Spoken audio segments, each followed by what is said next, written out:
Bonjour, bonsoir chers amis internautes. Je vous propose cette petite vidéo assez courte de vulgarisation des événements politiques afin de bien maîtriser les enjeux du moment. La politique, elle est présente dans notre vie de tous les jours et il est suicidaire de nous en désintéresser puisqu'elle définit en grande partie notre trajectoire personnelle, mais aussi collective en tant que membre d'un groupe organisé.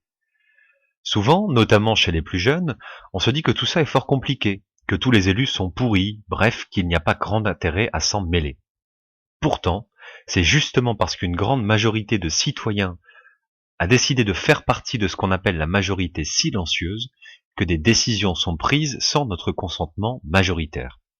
Qui plus est, des décisions qui vont à l'encontre de notre intérêt commun, des décisions qui servent le plus souvent les intérêts d'une petite minorité de la société, celle qui a bien compris qu'au contraire, il fallait se mêler fortement de politique.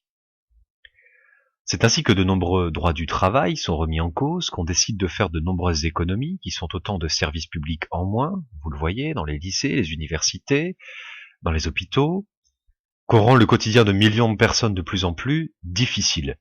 Le gros problème dans cette affaire, c'est que notre pays, à l'image de nombreux autres pays européens, n'a jamais été aussi riche. On produit aujourd'hui plus de 2000 milliards de richesses en France.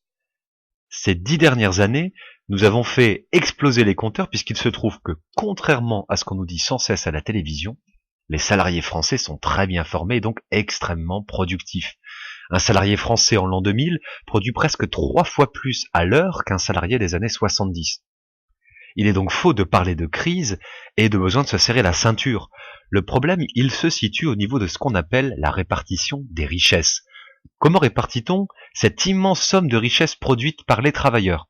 Elles se répartissent entre les propriétaires des moyens de production, bref, les patrons et les actionnaires sous forme de profit, et les travailleurs qui touchent un salaire en échange de leur force productive. Depuis des siècles, une bataille fait rage entre les patrons et les salariés qui ont des intérêts divergents. Cette bataille, elle se nomme la lutte des classes. Elle a très largement été théorisée par Marx et Engels au XIXe siècle. Marx et Engels, ce sont des intellectuels et des militants politiques d'origine allemande qui ont donc théorisé cette lutte de classe.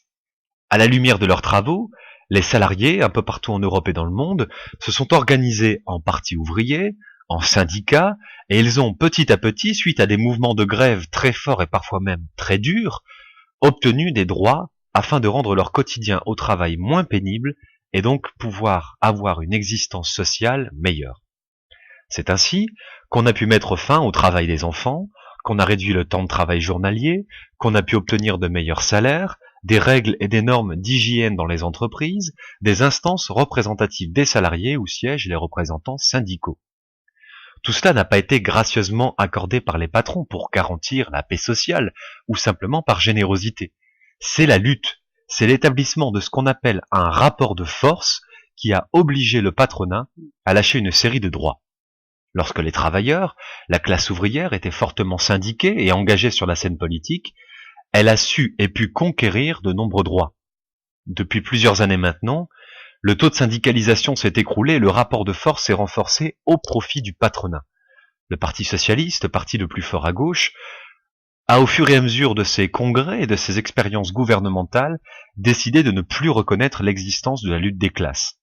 Les socialistes considèrent qu'il faut accepter l'économie de marché et faire en sorte de limiter, dans la mesure du possible, une trop forte exploitation des salariés. Malheureusement, les choses se sont encore dégradées sous le gouvernement actuel avec, par exemple, la loi Macron, dont vous avez sans doute entendu parler, qui, d'ailleurs pour l'anecdote, permet le retour dans une certaine mesure du travail des enfants, avec l'annonce de la réforme du Code du travail, qui est un livre qui condense l'ensemble des droits que les salariés ont arrachés, comme je l'expliquais plus tôt, et maintenant, semble-t-il, le gouvernement veut remettre en cause le statut des fonctionnaires. J'y reviendrai sans doute dans une prochaine vidéo. Les fonctionnaires ne sont pas cette masse de gens privilégiés que certains imaginent. Mais je reviendrai sur cet élément et je m'expliquerai davantage plus tard. Bref. Tout cela fait dire à de nombreux syndicalistes et responsables politiques à gauche que le Parti socialiste trahit ses origines et qu'il exerce une continuité des politiques de droite qu'avait mené le prédécesseur de François Hollande à l'Élysée, Nicolas Sarkozy. Sachez-le, traditionnellement, la droite, on parle de la gauche et de la droite est l'organisation politique qui représente ou qui est censée représenter les intérêts du patronat ou de ce qu'on appelle plus globalement, de ce que Marx appelle lui en tout cas, la bourgeoisie. Et la gauche, elle, est censée être l'émanation de ce que désirent, de ce que veulent les travailleurs. Tout cela finalement pour montrer à quel point il est important de se mêler de politique, de ne pas la laisser entre quelques mains, car il est question de notre avenir en commun. Le but de ces petites vidéos, très courtes, sera donc de vous informer sur des événements français ou étrangers, de vous donner une série de clés de compréhension afin que vous puissiez vous forger votre propre opinion et ainsi ne plus avoir d'excuses pour refuser de jouer pleinement votre rôle de citoyen. S'impliquer, c'est déjà décidé, ne l'oubliez jamais.